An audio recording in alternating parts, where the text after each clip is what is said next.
Hola, bienvenidos a matemáticas.net. Hoy vamos a dar la demostración del siguiente teorema. Z por Z es numerable.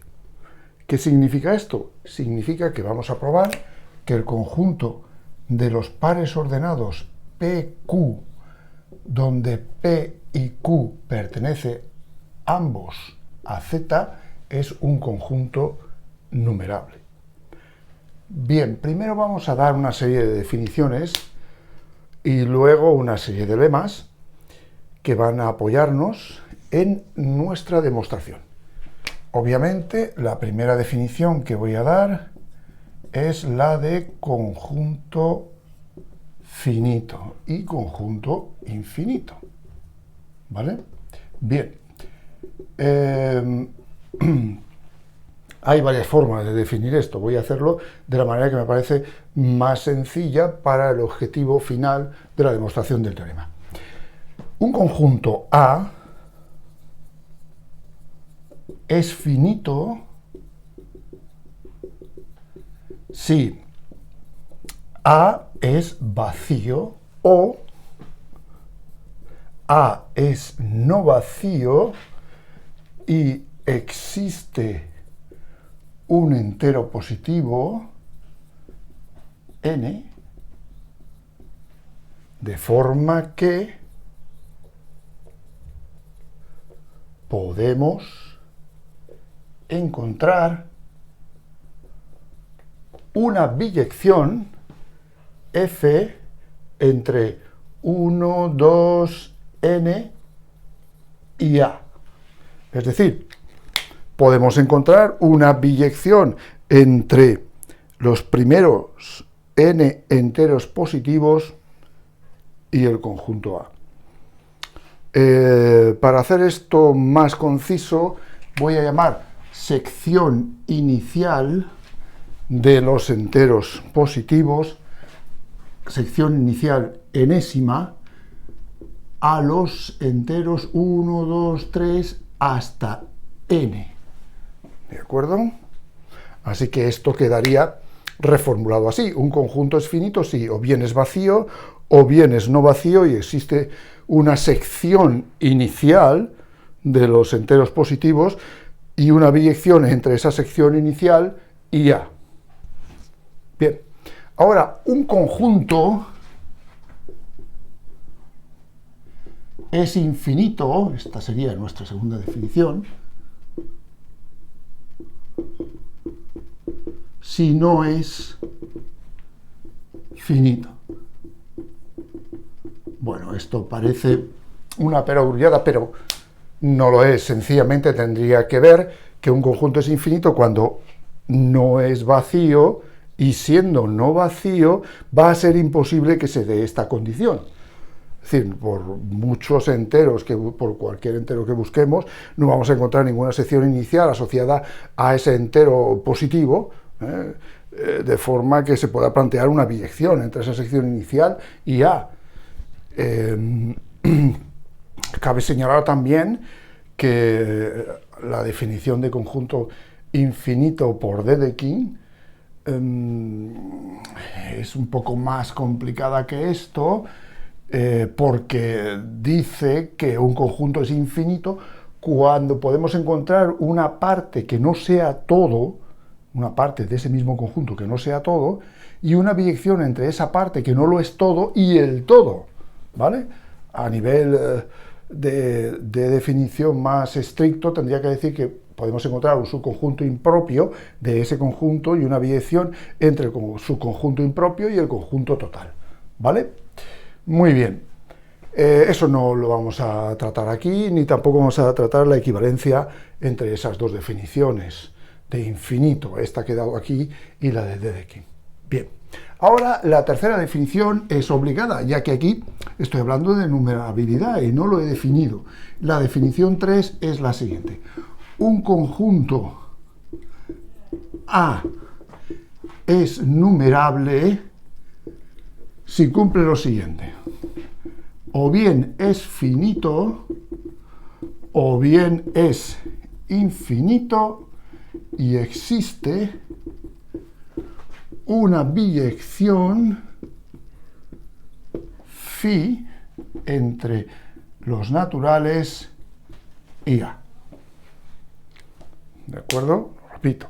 Un conjunto va a ser numerable si es o bien finito o bien infinito, y podemos encontrar una biyección entre los enteros positivos, los naturales, y el conjunto A. Una vez entendidas las primeras definiciones, vamos a dar una serie de lemas. El primero es el siguiente. Son equivalentes a. A mayúscula es numerable. B. A es vacío o existe una aplicación inyectiva F entre A y N. Y C. A es vacío o existe una aplicación sobreyectiva entre N y A. Bien, como os daréis cuenta, lo que estoy viendo en este lema son formas equivalentes de decir que un conjunto es numerable. Voy a empezar probando que A implica B. Supongamos que A es numerable. Bien, pues en ese caso podría ser porque o bien A es finito o bien A es infinito. En el caso de que A sea finito, podría ser vacío y entonces automáticamente se daría B, ¿vale? Y en el caso de que A sea finito, pero no sea vacío, entonces encontraremos una sección inicial de los naturales y una aplicación que será, voy a llamarla por ejemplo phi, entre esa sección y A, que será biyectiva. ¿Vale? Bueno, si partimos de que esa aplicación entre la sección inicial y A es biyectiva, podemos concluir que la aplicación inversa entre A y la sección inicial también es biyectiva. ¿Vale? Y ahora definimos, por ejemplo, una aplicación entre A y los naturales extendiendo la aplicación phi a la menos 1. ¿Qué significa eso? Bueno, es muy sencillo. La aplicación phi a la menos 1 se define entre A y una sección inicial. ¿Vale? Esa sección inicial es una parte de los naturales. Pues ahora, si consideramos la transformación, la aplicación entre A y esos naturales, veremos que está bien definida a través de phi a la menos 1, ningún problema. Y veremos que es inyectiva, porque phi a la menos 1 es sobreyectiva y inyectiva, al ser precisamente una biyección. Cada uno de estos tendrá asignado un único elemento de aquí y ningún problema al considerar la aplicación ahora entre A y N. ¿Lo veis? Bien, eso para el caso en que A sea finito y hemos visto todas las posibilidades. ¿Y ahora qué pasa cuando A es infinito? Numerable, pero infinito. En ese caso, veremos que existe una biyección entre N y A, ¿vale? Bueno, pues si existe una biyección entre N y A, también su aplicación inversa estará entre A y N. Voy a llamarla, por ejemplo, esto así, para que no tengamos problemas, ¿vale? Una biyección entre N y A, su aplicación inversa también será una biyección y por tanto será inyectiva y sobreyectiva. Sencillamente, asignándole a esa aplicación inversa el valor que tiene aquí F, ya hemos concluido que A implica B. Vamos a ver ahora que B implica C. Supongamos que la condición de B que se da es que A sea vacío. Bueno, obviamente ya se daría C al darse esta de las posibilidades de C. Entonces vamos a suponer que A es diferente de vacío. Y claro, existe una aplicación entre A y N que es inyectiva. Vamos a definir ahora una aplicación entre N y A que sea precisamente sobreyectiva. Es bastante fácil. Tomamos un elemento de A y definimos la siguiente aplicación. Phi de I va a ser X sub 0 si I no pertenece a la imagen de A. Y F a la menos 1 de I si I pertenece a la imagen de A. ¿Qué es lo que hemos hecho aquí? Pues partiendo de la aplicación inyectiva que hay entre A y N, hemos visto que posiblemente no cubra la imagen de A todo N, pero sí que podemos definir una aplicación de alguna manera invirtiendo los términos. Tomaría un elemento, por ejemplo, de aquí, X sub 0. Si ahora cualquiera de los que están fuera de la imagen de A fuera tomado, su imagen por phi sería este elemento en concreto. Todos los que hay aquí, ¿vale? Luego todos estos elementos tienen imagen, que sería concretamente este. Y luego aquí habría que asignar justamente los elementos inversos, los originales cuya imagen da ahí, precisamente, ¿vale? Muy bien, pues obviamente esa aplicación es sobreyectiva, ya que su imagen sería todo A. Y ya tendríamos que B implica C.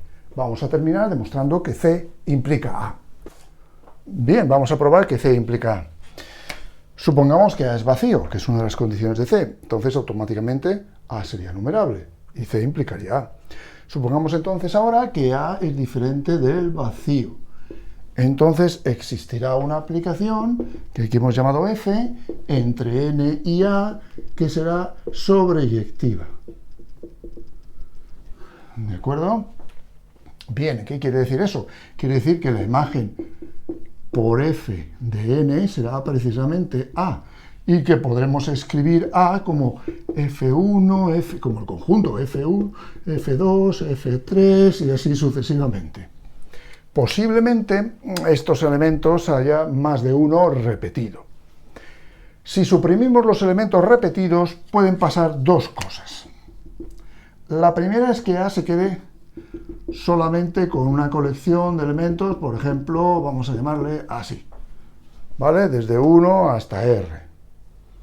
Bueno, podría ser, no necesariamente, que fueran en el orden F1, F2, F3, porque a lo mejor estos dos son iguales, entonces habría que suprimir uno de ellos, ¿vale? Pero la idea se entiende al escribirlo de esta forma.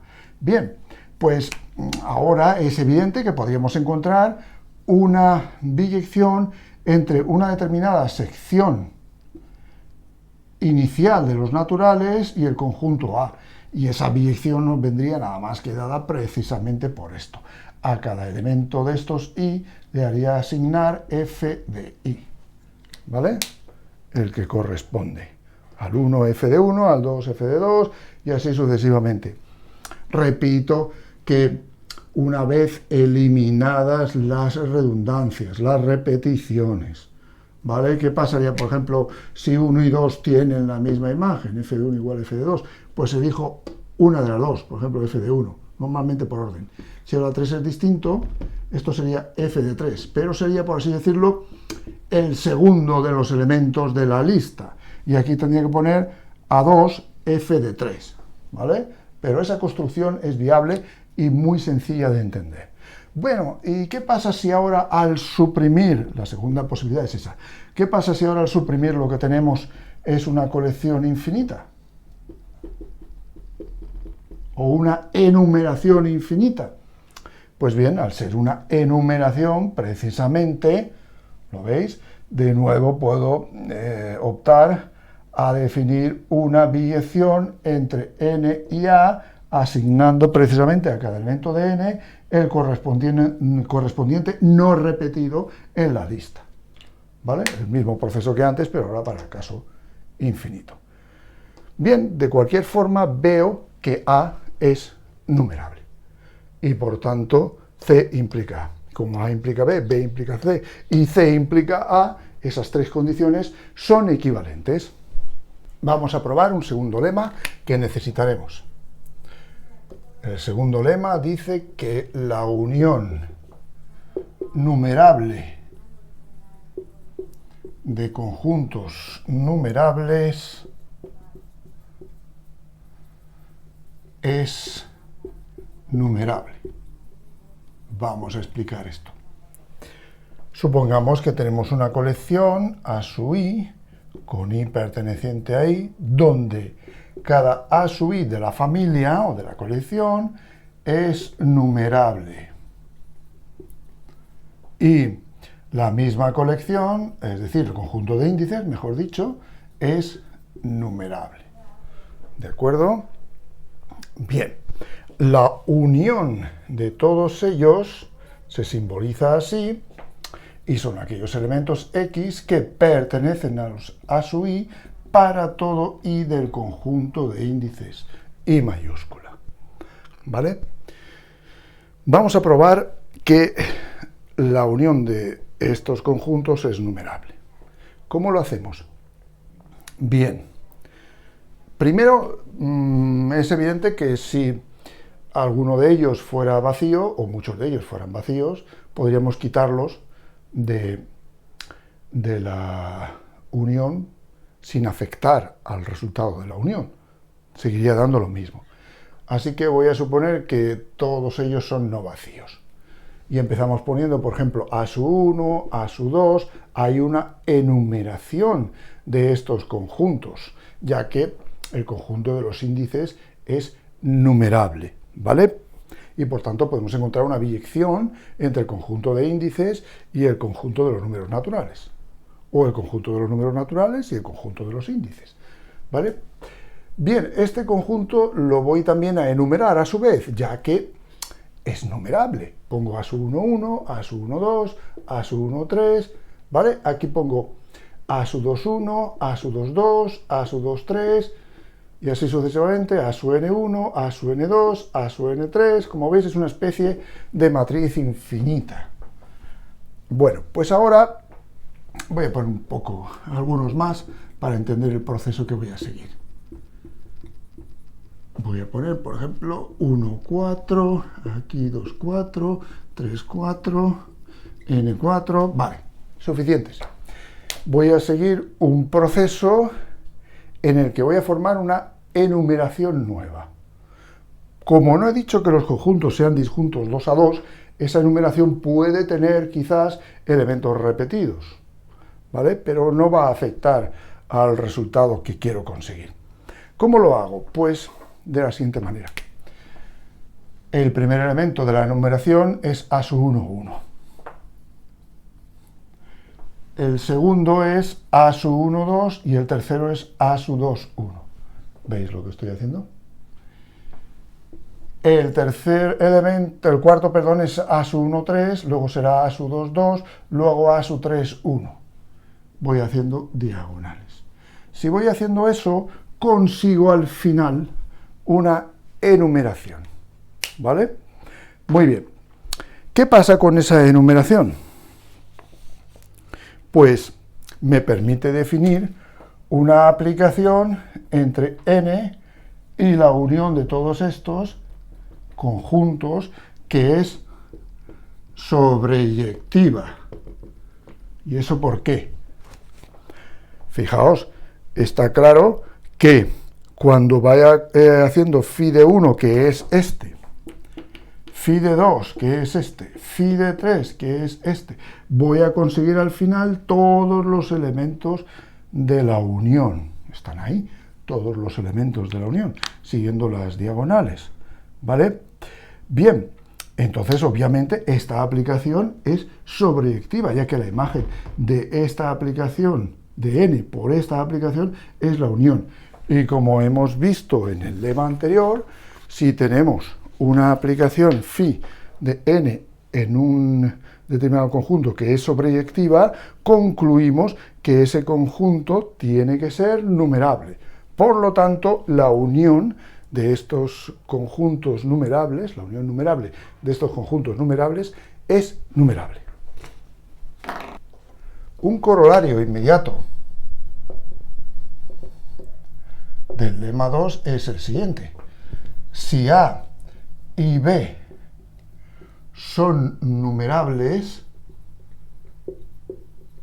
entonces A unión B es numerable.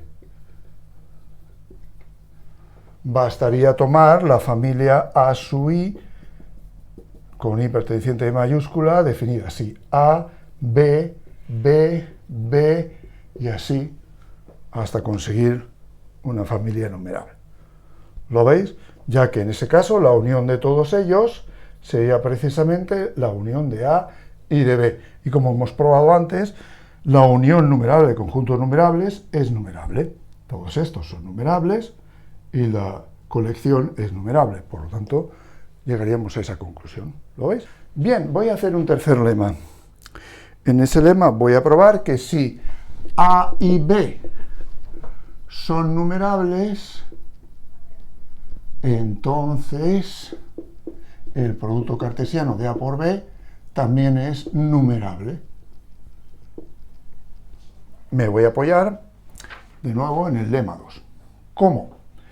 Bien, pues voy a elegir A por B así para expresarse como A por B sub I, siendo I un elemento de los enteros positivos.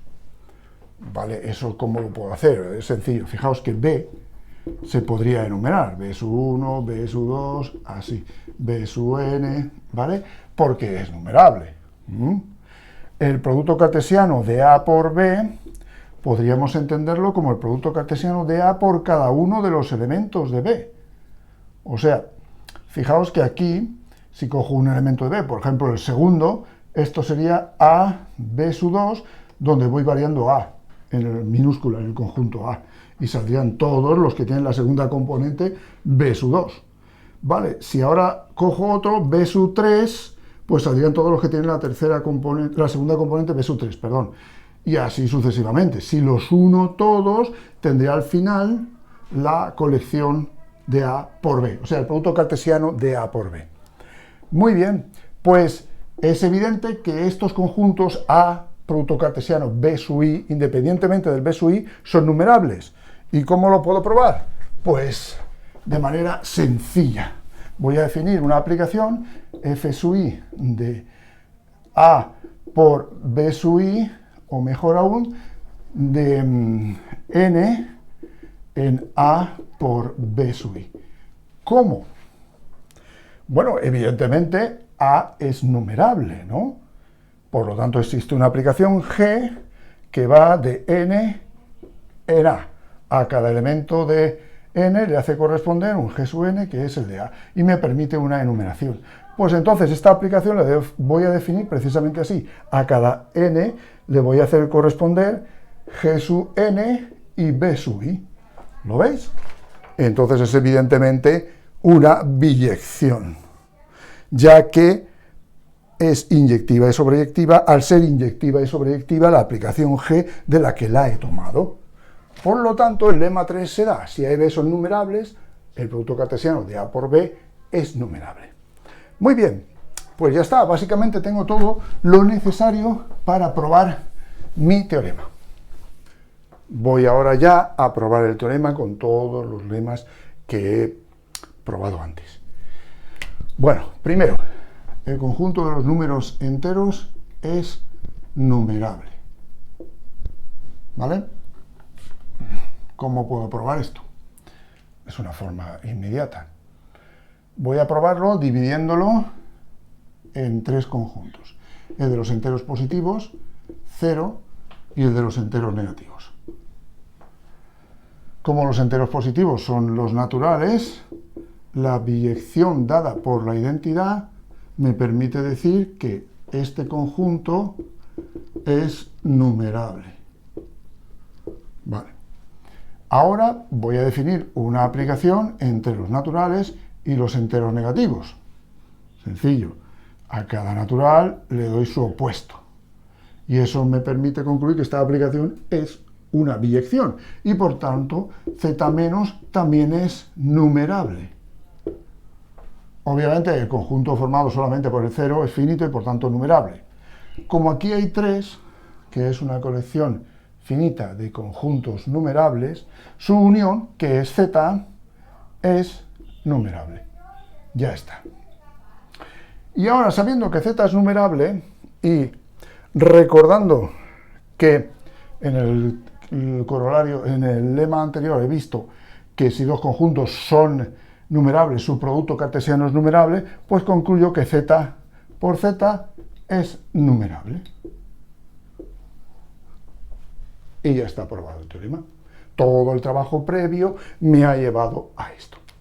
Por otro lado, habría una forma geométrica muy intuitiva de probar que z por z es numerable, ¿vale? Es la siguiente. Dibujo las coordenadas cartesianas correspondientes a z por z en el plano real. Bien, ya veis, sería 1, 0, 2, 0, vale, serían los puntos donde tanto la ordenada como la abscisa son números enteros, ¿vale? Voy a dibujar unos cuantos, estarían x espaciados y sería algo así. Voy a dibujar bastantes para que entendáis el proceso gráfico que quiero describir. Vamos allá. Vamos allá. Bien. Pues voy a enumerarlos todos siguiendo un camino. Empiezo por aquí y hago el siguiente camino. Derecha, arriba, paralelo, abajo, paralelo. ¿Veis? Sigo una espiral.